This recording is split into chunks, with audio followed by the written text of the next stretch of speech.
এটাও আমি হাতত লৈছো।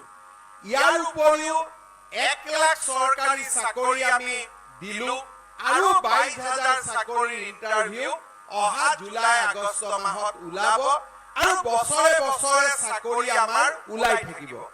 কিন্তু তাৰ লগত আমাৰ ডেকা ল'ৰাবিলাকে যাতে বিভিন্ন বাণিজ্যিকভাৱে আগবাঢ়ি যাব পাৰে, সেইবাবে এইবাৰ আমি হাতত লৈছো যে অসমৰ 2 লাখ ল'ৰা ছোৱালীক আমি ক্ষুদ্ৰ উদ্যোগ আৰু ব্যৱসায় স্থাপন কৰিবৰ বাবে আমি 2 লাখ টকাকৈ তেওঁলোকৰ বেংক একাউণ্টত আমি সহায় কৰিম, তেওঁলোকক আমি আগুৱাই লৈ যাম।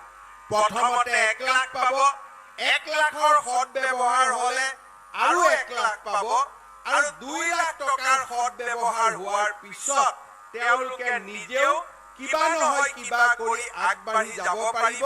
পৰৱৰ্তী পৰ্যায়ত আমি বেংকৰ লগত বহি স্কিমো বনাম যাতে 2 লাখ টকাৰ সফল ব্যৱসায় কৰা ব্যৱসায়ীসকলে ভৱিষ্যতৰ দিনত বেংকৰ লোন পাবলৈ সক্ষম হয়।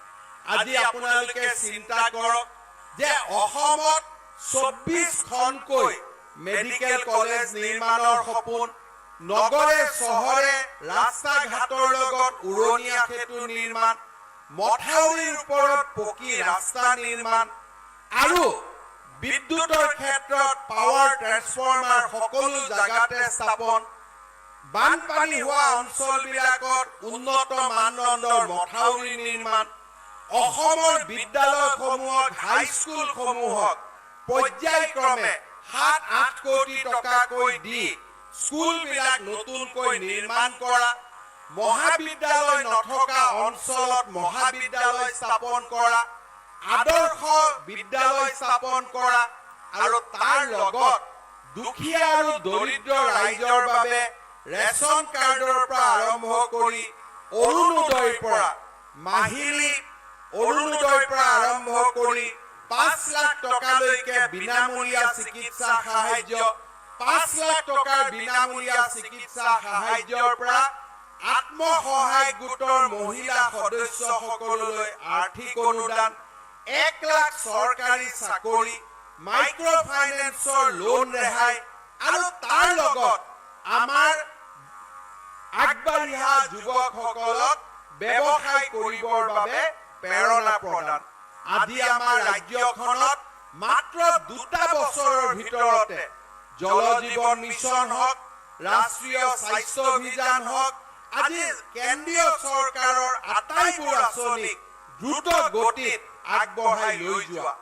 এক প্ৰকাৰ ক'বলৈ গ'লে যোৱা 2টা বছৰত আমাৰ চৰকাৰখনে দিনে নিশাই পৰিশ্ৰম কৰি আজি আমাৰ ৰাজ্যখনক উন্নয়নৰ এক নতুন দিগন্তলৈ লৈ গৈছে। আজি লাহে লাহে ভাৰতবৰ্ষৰ মানচিত্ৰত অসম এখন শক্তিশালী ৰাজ্য হিচাপে আত্মপ্ৰকাশ কৰিছে। আজি জল জীৱন মিছনত 50% যেতিয়া আমি অতিক্ৰম কৰিছিলো, তেতিয়া আমি কেৰেলা, উত্তৰ প্ৰদেশৰ দৰে ৰাজ্যকো আমি পিছ পেলাবলৈ সক্ষম হৈছিলো। আজি আমাৰ স্বাস্থ্য বিভাগৰ সূচাংকই হওক বা শিক্ষা, পথ নিৰ্মাণ, দলং নিৰ্মাণ আদিৰ ব্যৱস্থাই হওক, প্ৰতিটো পৰ্যায়তে আমাৰ ৰাজ্যখন লাহে লাহে ভাৰতৰ উন্নত ৰাজ্যসমূহৰ লগত প্ৰতিযোগিতা কৰিবলৈ সক্ষম হৈছে।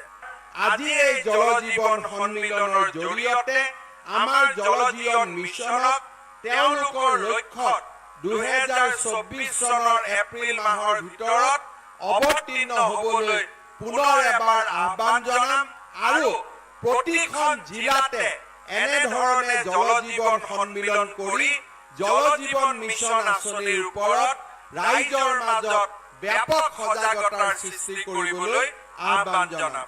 পুনৰ এবাৰ আজি নলবাৰী জিলাৰ এটা মংগলময় দিনত নলবাৰী জিলাৰ ৰাইজক মোৰ বহুত বহুত অভিনন্দন আৰু ধন্যবাদ জ্ঞাপন কৰি মই মোৰ বক্তব্যৰ সামৰণি মাৰিছো। ধন্যবাদ। জয় হিন্দ, বন্দে মাতৰম। 1 লাখ চৰকাৰী চাকৰি আমি দিলো আৰু 22,000 চাকৰিৰ ইণ্টাৰভিউ অহা জুলাই আগষ্ট মাহত ওলাব।